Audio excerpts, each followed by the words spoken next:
আলহামদুলিল্লাহি রাব্বিল আলামিন ওয়াসসালাতু ওয়াসসালামু আলা রাসূলিহিল কারীম ওয়া আলা আলিহি ওয়া আসহাবিহি ওয়া আহলি বাইতি আজমাইন, আম্মা বাদ। প্রিয় দেশবাসী, আসসালামু আলাইকুম ওয়া রাহমাতুল্লাহ।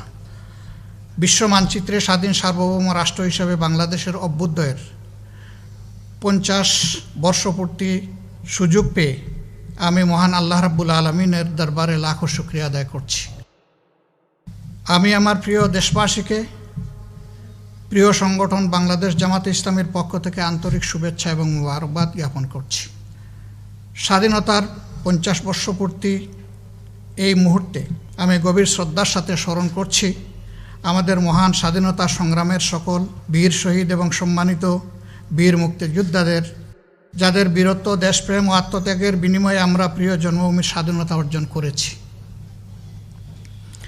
বিশেষভাবে শ্রদ্ধার সাথে স্মরণ করছি স্বাধীন বাংলাদেশের স্থপতি জনাব শেখ মুজিবুর রহমান, শহীদ প্রেসিডেন্ট জিয়াউর রহমান, মৌলানা আব্দুল হামিদ খান ভাসানী এবং মুক্তিযুদ্ধের সর্বাধিনায়ক জেনারেল এম.এ.জি. উসমানীকে। আমি শ্রদ্ধার সাথে স্মরণ করছি বাংলাদেশ জামাতে ইসলামের সাবেক আমির, ভাষা সৈনিক অধ্যাপক গোলাম আজম, সাবেক আমিরে জামাত ও সাবেক মন্ত্রী মৌলানা মতিউর রহমান নিজামী, জামাতের সাবেক সেক্রেটারি জেনারেল ও সাবেক মন্ত্রী আলী আহসান মোহাম্মদ মুজাহিদ, মোহাম্মদ কামারুজ্জামান, আব্দুল কাদের মোল্লা, মীর কাশেম আলীকে, যারা ন্যায় ও ইনসাফের ভিত্তিতে বাংলাদেশকে একটি ইসলামী কল্যাণ রাষ্ট্র হিসাবে গড়ে তোলার জন্য নিরলসভাবে আজীবন প্রচেষ্টা চালিয়ে গেছেন। মহান আল্লাহ রাব্বুল আলামিন তাদের শাহাদতকে কবুল করুন। সেই সাথে স্মরণ করছি শায়খুল হাদিস হজরত মৌলানা এ.কে.এম. ইউসুফ ও 5 বারের নির্বাচিত সাবেক এমপি হজরত মৌলানা আব্দুস সুবহান সহ যারা দীর্ঘদিন সরকারি নির্যাতনের শিকার হয়ে কারাগারেই ইন্তেকাল করেছেন। আমি আরও স্মরণ করছি অধ্যাপক এ.কে.এম. নাজির আহমদকে, যিনি দীর্ঘদিন শারীরিক ও মানসিক নির্যাতনের শিকার হয়ে দুনিয়া থেকে বিদায় নিয়েছেন। আল্লাহ তাদেরকেও শহীদ হিসাবে কবুল করুন। আমি শ্রদ্ধার সাথে স্মরণ করছি বিশ্ববরেণ্য মুফাসসিরে কোরআন ও সাবেক এমপি হজরত মৌলানা দিলওয়ার হোসেন সাঈদীকে। স্মরণ করছি সহকারী সেক্রেটারি জেনারেল জনাব এ.টি.এম. আজহারুল ইসলামকে, যারা সরকারের প্রতিহিংসার শিকার হয়ে দীর্ঘ প্রায় 11 বছর যাবৎ কারাগারের অন্ধকার প্রকোষ্ঠে কঠিন জীবনযাপন করছেন। সারা দেশে জামাতে ইসলামী ছাত্র শিবির সহ বিরোধী দলের হাজার হাজার নেতাকর্মীর বিরুদ্ধে মিথ্যা মামলা দায়ের করে মাসের পর মাস জেলখানায় আটকে রাখা হয়েছে। বহু সংখ্যক নেতাকর্মীকে ক্রসফায়ার দিয়ে হত্যা করা হয়েছে। স্বাধীনতার 50 বছর পূর্তিতে জামাতের শীর্ষ নেতৃবৃন্দ সহ বিরোধী দলের সকল নেতাকর্মীদের মুক্তি দেওয়ার জন্য আমি সংশ্লিষ্ট কর্তৃপক্ষের প্রতি আহ্বান জানাচ্ছি। প্রিয় দেশবাসী, মহান মুক্তিযুদ্ধের অন্যতম লক্ষ্য ছিল গণতন্ত্র, আইনের শাসন, মানবাধিকার, বাক স্বাধীনতা, বেঁচে থাকার অধিকার এবং অর্থনৈতিক মুক্তি। জনগণের প্রত্যাশা ছিল তারা তাদের মৌলিক অধিকারের নিশ্চয়তা পাবে, নিজের পছন্দ অনুযায়ী ভোটাধিকার প্রয়োগ করবে, ইজ্জত এবং সম্মান নিয়ে বেঁচে থাকার গ্যারান্টি পাবে, সভা সমাবেশ, চলাফেরা ও কথা বলার অধিকার পাবে। দুঃখের বিষয়, আমরা সব কিছুই আজ হারাতে বসেছি।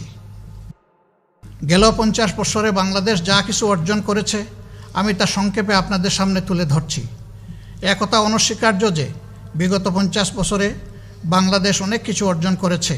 আমরা পেয়েছি একটি স্বাধীন রাষ্ট্র, একটি মূল্যবান পতাকা।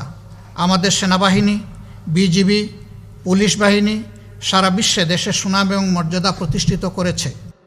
জনগণের অক্লান্ত পরিশ্রম ও প্রচেষ্টায় শিল্প, ব্যবসা, বাণিজ্য, ব্যাংক, বিমা, অর্থনীতি কর্মকাণ্ডে সমৃদ্ধি অর্জিত হয়েছে। প্রবাসীদের পাঠানো অর্থ দেশের অর্থনীতিতে ব্যাপক গতি সঞ্চার করেছে। মালিক ও শ্রমিকদের অক্লান্ত পরিশ্রমে গার্মেন্টস শিল্প অর্থনীতির প্রধান উৎসে পরিণত হয়েছে। কৃষি এবং গ্রামীণ অর্থনীতির উন্নয়ন দেশের অর্থনীতিতে গতি সঞ্চার করেছে। সম্মানিত দেশবাসী, এত কিছু সত্ত্বেও আমরা বেশ কিছু ঝুঁকিপূর্ণ অবস্থানে এসে দাঁড়িয়েছি। রাজনৈতিক অধিকারের অনিশ্চয়তা, উল্লেখিত অর্জনগুলোর পাশাপাশি 50 বর্ষপূর্তির শুভলগ্নে আমরা আমাদের অবস্থানের নির্মোহ বিশ্লেষণ করলে দেখতে পাই অর্ধ শতাব্দীর দীর্ঘ রাজনৈতিক পথ পরিক্রমায় বাংলাদেশ একটি অধিকার হারা জাতিতে পরিণত হয়েছে। রাষ্ট্রের প্রতিটি নাগরিকের জীবনের নিরাপত্তা নিশ্চিত করার দায়িত্ব সরকারের। বর্তমান সরকার সে দায়িত্ব পালনে সম্পূর্ণ ব্যর্থ হয়েছে। স্বাধীনভাবে মত প্রকাশের সুযোগ নেই। মিছিল সমাবেশ সহ সকল রাজনৈতিক কর্মসূচি কার্যত নিষিদ্ধ। নির্বাচন ব্যবস্থা ধ্বংস। আজ বাংলাদেশে নির্বাচনের কোনো পরিবেশ নেই। নির্বাচন ব্যবস্থাকে ধ্বংস করে দেওয়া হয়েছে। নির্বাচনের প্রতি মানুষের আর কোনো আগ্রহ নেই। গণতন্ত্রের জন্য এটি অত্যন্ত অশনি সংকেত। বিভেদ এবং অনৈক্য। বিগত 50 বছরেও জাতীয় ঐক্য গড়ে ওঠেনি। প্রতিহিংসা, ঈর্ষা, পরস্পরকে দোষারোপ, নির্মূল, উৎখাত ও উচ্ছেদের রাজনীতি জাতিকে বিভক্ত করে রেখেছে। শিক্ষা। বিগত 50 বছরেও জাতীয় আদর্শ ও আপামর জনগণের বিশ্বাস এবং চেতনার ভিত্তিতে কোনো শিক্ষা ব্যবস্থা গড়ে ওঠেনি। প্রাথমিক ও মাধ্যমিক শিক্ষা ব্যবস্থায় ধর্মীয় নৈতিক শিক্ষার পরিবর্তে আদর্শহীন শিক্ষা প্রদান করা হচ্ছে। ফলে আমাদের ভবিষ্যৎ প্রজন্ম জীবনের উষালগ্নেই নৈতিকতাবোধ অর্জনের সুযোগ থেকে বঞ্চিত হচ্ছে। দেশের বিশ্ববিদ্যালয়গুলোকে রাজনৈতিক ক্যাডার বাহিনীর বিচরণ ক্ষেত্র বানানো হয়েছে। শিক্ষা গবেষণার পরিবর্তে বিশ্ববিদ্যালয়গুলো আজ সরকারি দলের ক্যাডারদের টর্চার সেলে পরিণত হয়েছে। ডিজিটাল নিরাপত্তা আইন, যে দেশের বীর সন্তানেরা ভাষার মর্যাদা রক্ষার জন্যে, ভাষা আন্দোলন এবং জাতির মর্যাদা ও অধিকার রক্ষার জন্যে মহান মুক্তিযুদ্ধে ঝাঁপিয়ে পড়েছিল, সে দেশে স্বাধীন মত প্রকাশ ও কণ্ঠ রোধ করার জন্য বারবার অপচেষ্টা চালানো হয়েছে। এই আইন তার অন্যতম নজির। সম্পাদক পরিষদ, সাংবাদিক নেতৃবৃন্দ, সকল বিরোধী দল, বুদ্ধিজীবী সহ বিভিন্ন শ্রেণী পেশার মানুষ এই আইন পাশ না করার জন্য সরকারের প্রতি আহ্বান জানিয়েছিল। সকলের মতামত অগ্রাহ্য করে আইনটি পাশ করা হয়েছে। মত প্রকাশের কারণে জেলে আটক রাখার মানবাধিকার পরিপন্থী আইনের মাধ্যমে সংবাদকর্মী ও সাধারণ নাগরিকদের নির্যাতনের নূতন অধ্যায়ের সূচনা করা হয়েছে। স্বাস্থ্য। দুর্নীতি ও অব্যবস্থাপনার কারণে স্বাস্থ্য খাত ভয়াবহ বিপর্যয়ের সম্মুখীন। কোভিড-19 এর কারণে স্বাস্থ্য খাতে দুর্নীতির খণ্ডচিত্র জাতির সামনে উন্মোচিত হয়েছে। প্রকৃত চিত্র তার চেয়ে অনেক ভয়াবহ। সরকারের অনীহা, অদক্ষতা, দুর্বলতা ও দুর্বল ব্যবস্থাপনা, অপর্যাপ্ত চিকিৎসা উপকরণ, করোনা ভাইরাসে চিকিৎসক ও চিকিৎসা সেবা নিয়োজিত স্বাস্থ্যকর্মীগণ ব্যাপকভাবে আক্রান্ত হয়েছেন এবং তারা ক্ষতিগ্রস্ত হয়েছেন। করোনা পরীক্ষা নিয়ে জালিয়াতি করে মানুষের সাথে প্রতারণা করা হয়েছে। আইন শৃঙ্খলা পরিস্থিতি। মানুষের জীবনের কোনো নিরাপত্তা নেই। মানুষ চরম নিরাপত্তাহীনতায় ভুগছে। হত্যা, খুন, গুম, অপহরণ, নারী ও শিশু নির্যাতন ও বিচার বহির্ভূত হত্যার সংখ্যায় গোটা জাতি উদ্বিগ্ন ও উৎকণ্ঠিত। রাষ্ট্রের আইন শৃঙ্খলা বাহিনীকে অপরাধ দমনের পরিবর্তে রাজনৈতিক দলসমূহকে দমনের কাজে ব্যবহার করা হচ্ছে। স্বাধীনতার 50 বছরে দর্শন আজ ভয়ঙ্কর রূপ লাভ করেছে। আদালত কর্তৃক দণ্ডপ্রাপ্ত দাগী খুনিদের রাজনৈতিক বিবেচনায় ক্ষমা করে দেয়ায় অপরাধীরা আরও বেপরোয়া হয়ে উঠেছে। অর্থনৈতিক পরিস্থিতি। জনগণের অক্লান্ত পরিশ্রম ও প্রচেষ্টায় বাংলাদেশের অর্থনীতিতে একটি সম্ভাবনার সৃষ্টি হয়েছিল। কৃষি, শিল্প, ব্যবসা বাণিজ্য সর্বত্রই একটি গতি সঞ্চার হয়েছিল। দুর্নীতি ও দুর্নীতিবাজদের রাজনৈতিক পৃষ্ঠপোষকতা দেশের অর্থনীতিতে ভয়াবহ বিপর্যয় ডেকে এনেছে। ব্যাংক ডাকাতি, শেয়ার বাজার লুট, ডেস্টিনি, হলমার্ক, ক্যাসিনো কেলেঙ্কারি ইত্যাদি অর্থনীতিতে কলঙ্কজনক ঘটনা হিসাবে চিহ্নিত হয়ে থাকবে। বিদেশে মুদ্রা পাচার দেশের অর্থনীতিকে পঙ্গু করে দিয়েছে। বাংলাদেশে মানুষের কষ্টে অর্জিত রিজার্ভ ফান্ডের টাকা চুরির ঘটনা কেন্দ্রীয় ব্যাংকের ইতিহাসে সবচেয়ে বড় দুর্নীতি, যা সারা বিশ্বে বাংলাদেশকে কলঙ্কিত করেছে। স্বাধীনতার 50 বর্ষ পূর্তির সময় 180টি রাষ্ট্রের মধ্যে দুর্নীতিতে বাংলাদেশের অবস্থান 12তম। কৃষি ও গ্রামীণ অর্থনীতি। বাংলাদেশ কৃষি প্রধান দেশ।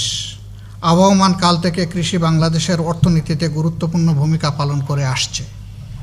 বাংলাদেশের পাটকে একসময় সোনালী আঁশ বলা হতো।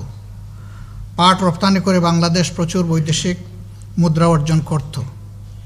সরকারি অবহেলা, অব্যবস্থাপনা ও দুর্নীতির ফলে সেই পাট শিল্প আজ ধ্বংসের দ্বার প্রান্তে। একে একে বন্ধ করে দেওয়া হয়েছে রাষ্ট্রায়ত্ত সকল পাটকল ও চিনিকল। বিচারাঙ্গন, গোটা বিচারাঙ্গনের অবস্থা অত্যন্ত নাজুক। সরকার তার ইচ্ছামতো আদালতকে ব্যবহার করতে চাচ্ছে।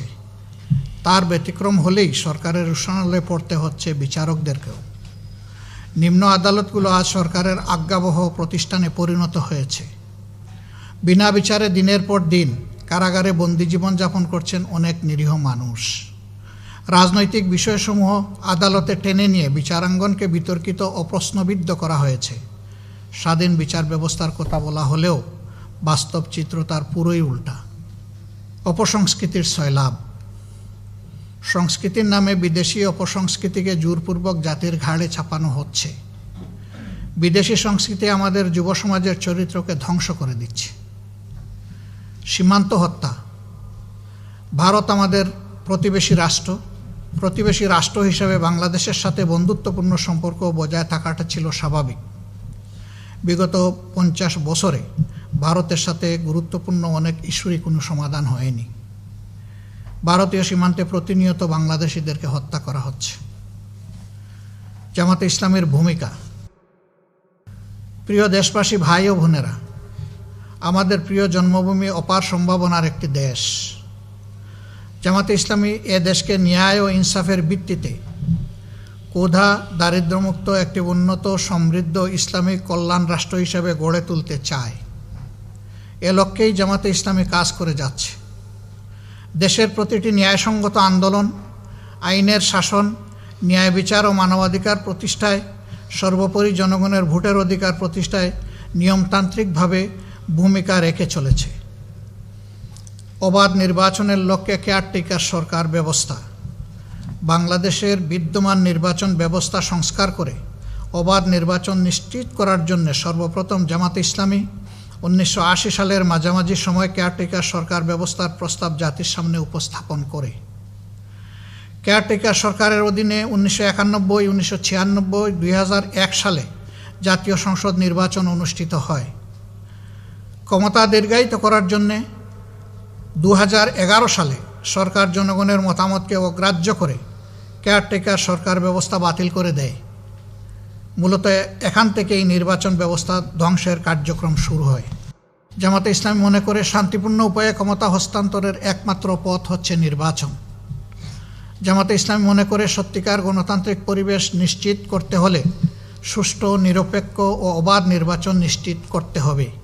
এর জন্য প্রয়োজন নির্বাচনকালীন নির্দলীয় সরকার এবং নিরপেক্ষ নির্বাচন কমিশন। মন্ত্রণালয় পরিচালনা। 2001 থেকে 2006 মেয়াদে জামাতে ইসলামীর আমির মৌলানা মতিউর রহমান নিজামী প্রথম 2 বছর কৃষি ও পরবর্তী 3 বছর শিল্প মন্ত্রণালয়ের মন্ত্রী হিসাবে দায়িত্ব পালন করেন। জামাতে ইসলামীর সেক্রেটারি জেনারেল জনাব আলী আহসান মোহাম্মদ মুজাহিদ সমাজ কল্যাণ মন্ত্রণালয়ের দায়িত্ব পালন করেন। সততা, দক্ষতা, স্বচ্ছতার সাথে মন্ত্রণালয় পরিচালনা করে তারা বাংলাদেশে এক অনন্য ইতিহাস সৃষ্টি করেন। বিচার ব্যবস্থায় সংস্কার। জামাতে ইসলামী স্বাধীন বিচার ব্যবস্থা প্রতিষ্ঠার লক্ষ্যে সূচনা লগ্ন থেকেই আন্দোলন করে যাচ্ছে। আইন অঙ্গনে ন্যায়, ইনসাফ ও মানবাধিকার এবং বিচারের সুষ্ঠু পরিবেশ প্রতিষ্ঠার জন্য জামাতে ইসলামী গঠনমূলক ভূমিকা পালন করে আসছে। স্বাস্থ্যসেবা। জামাতে ইসলামী দেশের চিকিৎসা ব্যবস্থার উন্নয়নে ইতিবাচক ভূমিকা পালন করে চলছে। সারা দেশে জামাতে ইসলামী স্বাস্থ্যসেবায় ব্যাপক ভূমিকা পালন করছে। সর্বোচ্চ সামর্থ্য দিয়ে করোনা ভাইরাসে আক্রান্তদের পাশে দাঁড়িয়েছে জামাত। দুর্যোগ ব্যবস্থাপনা। জামাতে ইসলামী 1988 সালের ভয়াবহ বন্যা, 1991 সালের জলোচ্ছ্বাস, টর্নেডো, সাইক্লোন, সিডর, আমফান সহ প্রতিটি প্রাকৃতিক দুর্যোগের সময় মানুষের পাশে দাঁড়িয়েছে। বন্যা ও মঙ্গা কবলিত এলাকায় জামাতে ইসলামী সাধ্যমতো তৎপরতা চালিয়েছে। বিভিন্ন দুর্ঘটনায় নিহত, আহত, অগ্নিসংযোগে ক্ষতিগ্রস্ত, নৌকাডুবি সহ নানা দুর্ঘটনায় ক্ষতিগ্রস্ত ব্যক্তি ও পরিবারের পুনর্বাসনে জামাতে ইসলামী সাধ্যমতো চেষ্টা চালিয়ে যাচ্ছে। সামাজিক কার্যক্রম, অসহায় দরিদ্র মানুষের আর্থিক সহায়তা, বেকার যুবকদের কর্মসংস্থান, শিক্ষা উপকরণ বিতরণ, বিয়ে শাদী, পরিষ্কার পরিচ্ছন্নতা অভিযান, মশক নিধন অভিযান, রোগীর পরিচর্যা, চিকিৎসা সহায়তা প্রদান, স্বেচ্ছায় রক্তদান কর্মসূচি, ফ্রি মেডিকেল ক্যাম্প, ভ্রাম্যমাণ স্কুল, মক্তব, টেকনিক্যাল সেবা, বৃক্ষরোপণ, দুর্যোগকালীন সহায়তা প্রদান, ত্রাণ বিতরণ, মাতৃত্বকালীন সেবা প্রদান, বেকারদের কর্মসংস্থান ইত্যাদি বিভিন্ন রকম সামাজিক কর্মকাণ্ডে জামাতে ইসলামী ভূমিকা পালন করে যাচ্ছে। ইসলামী রাজনীতির বিকাশ। বাংলাদেশের অনিশ্চিত রাজনৈতিক পরিস্থিতিতে জামাতে ইসলামী আদর্শভিত্তিক রাজনীতির সূচনা করেছে। জামাতে ইসলামীর রাজনৈতিক তৎপরতায় দেশের আলেম উলামা, ইসলামী ব্যক্তিবর্গ ইসলামের রাজনীতির গুরুত্ব উপলব্ধি করছেন। ইসলামকে জীবন ব্যবস্থা হিসেবে প্রতিষ্ঠার আন্দোলনে জামাতে ইসলামীর ভূমিকা দেশবাসীর মনে আশার সঞ্চার করেছে। লক্ষ্য বাস্তবায়নে জামাতে ইসলামী আদর্শ ও দেশপ্রেমিক নেতৃত্ব তৈরি করছে। ইসলামীয় জাতীয় ঐক্য। জামাতে ইসলামী দেশের দেশপ্রেমিক ও সকল ইসলামী দলসমূহ, সর্বজন শ্রদ্ধেয় আলেম উলামা, ইসলামী চিন্তাবিদ, লেখক, গবেষক, ওয়ায়েজিন, মুফাসসিরিন, মসজিদের ইমাম ও খতিব সহ সকল শ্রেণী পেশার মানুষকে নিয়ে ইসলামী মূল্যবোধের ভিত্তিতে জাতীয় ঐক্য গড়ে তোলার নিরলস প্রচেষ্টা চালিয়ে যাচ্ছে। যুব সমাজের চরিত্র গঠন। যুবকরাই একটি দেশের চালিকা শক্তি। আমাদের দেশের যুব সমাজকে অন্যায়, অশ্লীলতা, নগ্নতা, অপসংস্কৃতির সয়লাভ, মাদকের ছোবল থেকে উদ্ধার ও রক্ষার জন্যে জনসচেতনতা সৃষ্টিসহ সংশোধনীমূলক বিভিন্ন পদক্ষেপ গ্রহণ করছে জামাতে ইসলামী। জামাতে ইসলামী যুব সমাজের চরিত্র গঠন ও নৈতিক প্রশিক্ষণের কার্যকরী ভূমিকা পালন করেছে এবং করছে। স্বাধীনতা সার্বভৌমত্ব রক্ষায় জামাতে ইসলামী দেশের স্বাধীনতা সার্বভৌমত্ব রক্ষায় বলিষ্ঠ ভূমিকা পালন করছে। জামাতে ইসলামী কর্মীগণ স্বাধীনতা সার্বভৌমত্ব রক্ষায় যে কোনো ত্যাগ স্বীকারে প্রস্তুত। আন্তর্জাতিক অঙ্গনে জামাতে ইসলামী বিশ্বের বিভিন্ন দেশ, ইসলামী সংগঠন, ইসলামী ব্যক্তিত্ব, সরকার এবং বিভিন্ন মানবাধিকার সংস্থার সাথে যোগাযোগ ও সমন্বয় সাধন করে গুরুত্বপূর্ণ ভূমিকা পালন করে চলছে। দেশে দেশে নির্যাতনের বিরুদ্ধে রাজপথে প্রতিবাদ জানিয়ে আসছে। বিশেষ করে কাশ্মীর, ফিলিস্তিনে মুসলিম গণহত্যা, আফগানিস্তানে বিদেশি আগ্রাসন, বসনিয়া চেচনিয়া মুসলিম নির্যাতন, আলজেরিয়ায় গণহত্যা, আসামে মুসলিম নির্যাতন, ঐতিহাসিক বাবরি মসজিদ ধ্বংস, বার্মায় মুসলিম হত্যা, চীনের উইগর মুসলিম নির্যাতন সহ বিশ্বের প্রতিটি ঘটনায় জামাতে ইসলামী তার অবস্থান থেকে ভূমিকা পালন করছে। বার্মা থেকে বিতাড়িত মজলুম রোহিঙ্গা মুসলমানদের পাশে দাঁড়িয়েছে জামাতে ইসলামী। অমুসলিমদের অধিকার। জামাতে ইসলামী অমুসলিমদের ধর্মীয় নাগরিক অধিকারের প্রতি গভীর শ্রদ্ধাশীল এবং তাদের অধিকার রক্ষায় সোচ্চার ভূমিকা পালন করে আসছে। অমুসলিমদের উপাসনালয় ও ভিন্ন ধর্মাবলম্বীদের বাড়িঘরে যাতে নিরাপদ থাকে সেই জন্য জামাতে ইসলামীর কর্মীগণ দেশের বিভিন্ন স্থানে বিশেষ বিশেষ সময়ে পাহারাদারের ভূমিকা পালন করেছেন। সন্ত্রাস ও জঙ্গিবাদের বিরুদ্ধে জামাতে ইসলামীর সূচনালগ্ন থেকেই সকল প্রকার সন্ত্রাস, নৈরাজ্য ও জঙ্গিবাদের বিরুদ্ধে ভূমিকা পালন করে আসছে। দেশ ও মানুষের কল্যাণে জামাতে ইসলামীর গঠনমূলক তৎপরতা আগামী দিনেও অব্যাহত থাকবে ইনশাআল্লাহ। সম্মানিত দেশবাসী, জামাতে ইসলামী তার প্রতিষ্ঠালগ্ন থেকে নিয়মতান্ত্রিক ও গণতান্ত্রিক পন্থায় সংগঠন পরিচালনা ও গণমানুষের কল্যাণে রাজনীতি করে আসছে। বাংলাদেশ সাম্প্রদায়িক সম্প্রীতির দেশ। এ দেশে মুসলিম, হিন্দু, খ্রিস্টান, বৌদ্ধ ও সকল ধর্ম সম্প্রদায়ের মানুষ যুগ যুগ ধরে শান্তিপূর্ণভাবে সহাবস্থান করে আসছে। জামাতে ইসলামী জনগণের ন্যায় ও যুক্তিসঙ্গত অধিকার প্রতিষ্ঠায় বদ্ধপরিকর। সীমাহীন জুলুম, নির্যাতন, ত্যাগ, কুরবানির বিনিময়ে বাংলাদেশ জামাতে ইসলামী বর্তমান পর্যায়ে উপনীত হয়েছে। শহীদদের চূড়ান্ত কুরবানি, জেল, জুলুম, নির্যাতন এ আন্দোলনকে মজবুত ও বেগবান করছে। প্রিয় দেশবাসী, ভাই ও বোনেরা, বাংলাদেশ আমাদের সকলের। এদেশের যেসব সমস্যা বিরাজমান সেগুলোর সমাধান সকলে মিলে করতে হবে। এদেশের স্বাধীনতা সার্বভৌমত্ব রক্ষা আমাদের সকলের দায়িত্ব। স্বাধীনতার 50 বছর পূর্তিতে আমাদের শপথ হবে বিভেদ নয়, ঐক্যের মাধ্যমে দেশকে গড়ে তুলতে হবে। বাংলাদেশ জামাতে ইসলামী দেশের স্বাধীনতা সার্বভৌমত্ব রক্ষা এবং অধিকার আদায়ের সংগ্রামে জুলুম নির্যাতনের শিকার হওয়া সত্ত্বেও শত প্রতিকূলতা ও প্রতিবন্ধকতা মোকাবেলা করে রাজপথে প্রতিবাদ মুখর থেকেছে। আগামী দিনেও সবাইকে সাথে নিয়ে জামাতে ইসলামী দেশ গড়ার রাজনীতি অব্যাহত রাখবে ইনশাআল্লাহ। তাই ক্ষমতাসীন মহলসহ সকল রাজনৈতিক দল ও মহলের প্রতি আমাদের আহ্বান, আসুন স্বাধীনতার 50 বছর পূর্তির ওই ঐতিহাসিক মুহূর্তে দেশের বৃহত্তর কল্যাণে জাতীয় স্বার্থকে প্রাধান্য দিয়ে সুস্থ ও গঠনমূলক রাজনীতির চর্চা করি। হিংসা বিদ্বেষ হানাহানি ভুলে গিয়ে দেশের আলেম ওলামা, শিক্ষক, সাংবাদিক, গবেষক, লেখক, বুদ্ধিজীবী, ছাত্র, যুব সমাজ, শ্রমিক জনতা, কৃষক ও সকল শ্রেণী পেশার মানুষসহ সর্বস্তরের জনগণ ঐক্যবদ্ধ হই। সুখী, সমৃদ্ধশালী, ইনসাফপূর্ণ বাংলাদেশ গঠনে হাতে হাত ধরে এগিয়ে যাই। মহান আল্লাহ আমাদের সহায় হন, আমিন।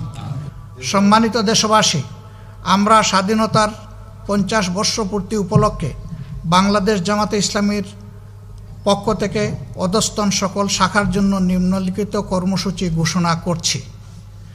সংগঠনের সর্বস্তরে তৃণমূল পর্যায়ে মিছিল এবং র্যালি, 50 বছরের প্রত্যাশা ও প্রাপ্তি এবং দেশ গঠনে জামাতের ভূমিকা আলোচনা ও সেমিনারের মাধ্যমে জনগণের সামনে তুলে ধরা, স্মারক ও বুকলেট প্রকাশ করা, বীর মুক্তিযোদ্ধাদেরকে উপহার প্রদান এবং অসচ্ছল বীর মুক্তিযোদ্ধাদের গৃহ সংস্কার ও নির্মাণে সহযোগিতা প্রদান, অসচ্ছল বীর মুক্তিযোদ্ধাদের সহায়তা, সন্তানদের শিক্ষা উপকরণ প্রদান, মেধাবী ছাত্রছাত্রীদের সহায়তা, রোগীর সেবা, করোনায় মৃত্যুবরণকারীদের পরিবারকে আর্থিক সহায়তা, কন্যা দায়গ্রস্তদের বিয়ের ব্যবস্থা করা ও আত্মকর্মসংস্থানে সহযোগিতা প্রদান করা, অসহায় এতিম, পথ শিশু ও দরিদ্রদের মাঝে খাবার বিতরণ, ফ্রি মেডিকেল ক্যাম্প ও রক্তদান কর্মসূচি পালন করা, বছরব্যাপী রচনা, কেরাত, আজান, হাম, নাত ও দেশাত্মবোধক গান ইত্যাদি বিষয়ে প্রতিযোগিতার আয়োজন করা,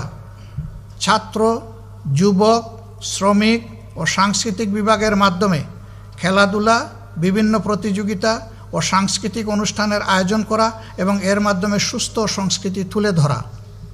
দেশের স্বাধীনতার জন্য যারা নিঃশর্তভাবে সংগ্রাম করেছেন, জীবন দিয়েছেন, ত্যাগ স্বীকার করেছেন, তাদের জন্য এবং প্রিয় জন্মভূমি বাংলাদেশের স্বাধীনতা সার্বভৌমত্ব হেফাজতের জন্য পরম করুণাময় আল্লাহ তাআলার দরবারে দোয়া করা। বাংলাদেশ জামাতে ইসলামীর সকল স্তরের সংগঠনসমূহকে উক্ত কর্মসূচি সুষ্ঠুভাবে পালন করার জন্য আহ্বান জানাচ্ছি। সেই সাথে কর্মসূচি বাস্তবায়নে আমরা সম্মানিত দেশবাসীর সহযোগিতা প্রত্যাশা করছি। আল্লাহ হাফিজ। বাংলাদেশ জিন্দাবাদ। বাংলাদেশ জামাতে ইসলামী জিন্দাবাদ। এই দেশের জন্য যদি করতে হয় আমার জীবন দান, তবু দেব না লুটাতে ধুলায় আমার দেশের সম্মান, তবু দেব না